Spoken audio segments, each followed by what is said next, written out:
Anak seorang politisi PKS tewas setelah mendapat penganiayaan berat di sebuah rumah mewah di kota Cilegon, Banten pada Selasa 16 Desember lalu.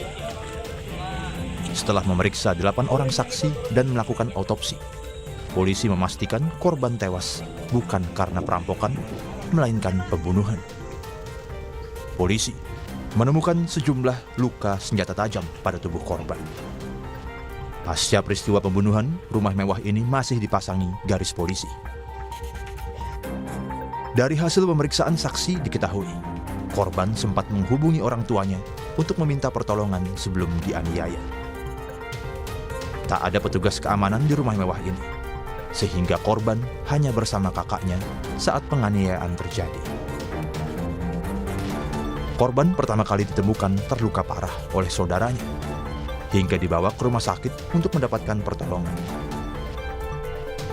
Namun nyawa korban tak tertolong karena sejumlah luka senjata tajam. Polisi memastikan CCTV di rumah ini rusak 2 minggu sebelum pembunuhan. Psikolog forensik Reza Indragiri menilai, korban bukanlah target utama pelaku. Antara perilaku dengan motif belum tentu linear. Bahwa sekali lagi belum tentu orang yang menghabisi korban adalah orang yang sungguh-sungguh punya kepentingan bagi meninggalnya korban. Tetapi pihak yang menjadi pihak kepentingan si pelaku adalah pihak lain. Namun karena tidak bisa mencapai pihak tersebut, maka dicarilah pihak pengganti yang dalam hal ini adalah korban. Polisi kini sudah memeriksa 8 orang saksi untuk mencari pelaku dan motif pembunuhan anak politisi PKS. Tim Liputan Kompas TV. Saudara, polisi mengungkap sejumlah fakta baru dalam kasus pembunuhan anak politisi PKS di rumah mewah di Cilegon, Jawa Barat. Namun, belum menetapkan tersangka dalam kasus ini, saudara. Kita terhubung dengan Ketua Bidang Advokasi PKS, Mbak Nurul Amalia, dan juga staf ahli Kapolri, Hernawan Sulistyo atau akrab disapa Prof. Kiki. Selamat petang semuanya. Petang.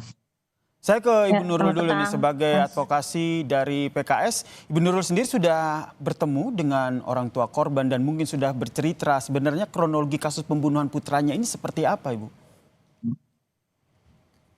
Ya, jadi kalau terkait kronologis ya, saya belum bisa menyampaikan secara mendetail karena itu memang akan menjadi fakta ya dalam proses penyidikan. Ya, jadi selama ini juga pihak kepolisian belum menyampaikan ya motifnya dan lain-lain. Jadi saya pikir saya belum bisa menyampaikan terkait fakta-fakta itu. Jadi kami sih sebenarnya memang memahami bahwa ini memang korban adalah anak dari Dewan Pakar PKS ya. Dan bagi kami ini kejahatan serius ya, dan ini akan menjadi peristiwa yang menghadirkan duka yang mendalam ya, tidak hanya bagi keluarga korban tapi juga tentu saja bagi masyarakat ya, seperti itu. Tapi Ibu Nurul sudah bertemu dengan orang tua korban dan berbincang langsung begitu. Apa informasi yang mungkin bisa disampaikan ke publik? Ya saya belum bisa menyampaikan terkait itu ya, karena memang kami masih menunggu ya dari pihak kepolisian ya terkait apa sih sebenarnya yang terjadi gitu, seperti itu. Jadi Prof. saya belum bisa menyampaikan. Baik, saya ke Prof. Kiki. Prof. Kiki, informasi terbaru polisi bilang ini meyakin bahwa ini adalah kasus pembunuhan, bukan pencurian. Menurut Anda dari penemuan ataupun fakta ini, apakah akan sulit begitu mencari sebenarnya siapa pelaku dalam peristiwa yang menewaskan seorang anak di kawasan elit ini? Saya kira kalau lihat data sementara nggak sulit. Masalahnya polisi harus memastikan karena pendekatan evidence based dalam pengungkapan suatu kasus itu memerlukan waktu. Misalnya nunggu hasil otopsi itu yang normal 4 hari. Nah, sementara publik pasti minta besok sudah ada tersangkanya. Bu, kalau di situ artinya ada catatan medis bahwa ini urgent sekali dilakukan otopsi ke bisa 1 hari, bisa selesai 1 hari, tapi tidak mungkin di bawah 1 hari. Nah, itu satu. Yang kedua, belum eh, resistensi keluarga, udah meninggal sudahlah, biasanya kan seperti itu sikapnya. Ya sudah, tapi ada kan anggota keluarga yang pasti akan ngotot dicari, kalau dicari ya harus otopsi. Karena sebetulnya kalau kasusnya itu sudah pembunuhan atau diduga pembunuhan, jenazah itu milik negara, milik negara. Jadi harus ada kompromi dari pihak keluarga, jenazahnya diotopsi.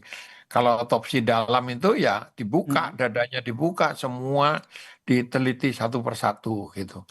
Nah, yang ketiga, evidence base ini juga termasuk bahwa dalam suatu kejahatan tidak boleh ada orang yang dikecualikan dari sangkaan.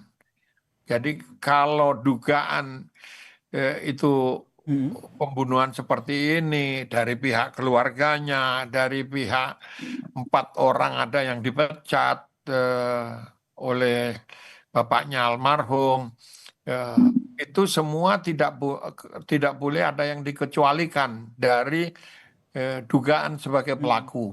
Termasuk menelusuri ataupun menyelidiki sebenarnya apakah ada kaitannya dengan profesi ayah korban yang menjadi seorang politisi dan juga background dari seorang pengusaha ini. Oh iya, pasti itu harus ada dugaan ke arah sana. Jadi cara bekerjanya kan semua, misalnya ada 10 orang dari lingkungan profesional, ayahnya dari lingkungan bisnis gitu. Lalu teman-teman korban juga tidak boleh dikecualikan. Jadi teman-teman korban harus ditelusuri, diselidiki. Tapi kalau dugaannya misalnya dendam, dari awal kita udah lihat ini ditusuk berkali-kali, itu pasti emosi pelakunya tuh meledak gitu. Nah, dan kalau dia dendam, diculik, dibunuhnya di luar. Bisa yang jauh dari rumahnya, tidak di dalam rumahnya. Nah, jejak fisik dari forensik itu pada kasus ini terlalu banyak sehingga saya yakin polisi bisa membongkar ini. Hanya masalahnya dia butuh waktu itu bisa 1 hari, bisa 4 hari standarnya forensik, bisa lebih dari itu gitu. Oke, kemudian ke Bu Nurul, ini kalau kita lihat polisi menyatakan bahwa ini adalah kasus pembunuhan begitu. Tadi yang disampaikan oleh Prof. Kiki juga beberapa dugaan motifnya. Dari PKS sendiri seperti apa mendorong proses hukum dalam kasus ini? Ya, jadi karena ini memang sudah ditangani ya oleh pihak kepolisian dalam proses pendalaman kasus, pemeriksaan saksi ya, pengumpulan alat bukti ya dalam rangkaian penyidikan tadi. Jadi kami posisinya masih menunggu kepolisian untuk segera ya menemukan ya siapa pelakunya ya. Jadi pelaku dari dugaan pembunuhan ini gitu, seperti itu. Jadi karena memang belum ada penyampaian informasi terkait itu ya, seperti itu. Tapi dari tim advokat PKS sendiri juga melihat ada kaitannya profesi ayah korban menjadi seorang politisi dan juga seorang pengusaha yang erat kaitannya dengan kasus pembunuhan anaknya ini. Ya, jadi kami sebenarnya gini, kami tidak berspekulasi ya dan tidak menganggap ini adalah permasalahan politik dan lain-lain gitu ya. Jadi kami masih menunggu sih hasil dari penyidikan ya, apa yang dilakukan oleh aparat penegak hukum terkait ini, karena pasti akan ditemukan motifnya gitu ya. Seperti termasuk juga pelakunya. Karena ini kan memang delik umum ya, bukan delik aduan. Jadi polisi memang harus bisa bekerja ya untuk menuntaskan ya perkara ini secara profesional dan transparan. Kami masih mengawal ya kasus ini ya agar diproses hukum secara benar, secara cepat gitu ya, seperti itu. Prof. Kiki, kalau kita lihat di TKP informasinya CCTV rusak sebelum peristiwa pembunuhan. Menurut Anda apakah ini juga jadi salah satu faktor yang menghambat akhirnya polisi menemukan siapa sebenarnya pelaku pembunuhan? Iya, jadi kalau ada CCTV akan jauh lebih mudah menelusuri, bisa cepat. Meskipun itu bukan satu-satunya fakta fisik yang dicari oleh polisi. Jenis, misalnya kalau ditemukan jenis senjatanya itu misalnya pisau atau belati atau yang sejenis itu. Nah, dari lebar blade-nya, lebar itunya, oh ini tidak mungkin dilakukan oleh anak kecil. Artinya yang sebaya itu teman-temannya bisa sementara dikecualikan untuk tidak perlu diselidiki gitu. Baik. Tapi ada banyak lagi bukti fisik yang bisa ditelusuri kalau ada CCTV.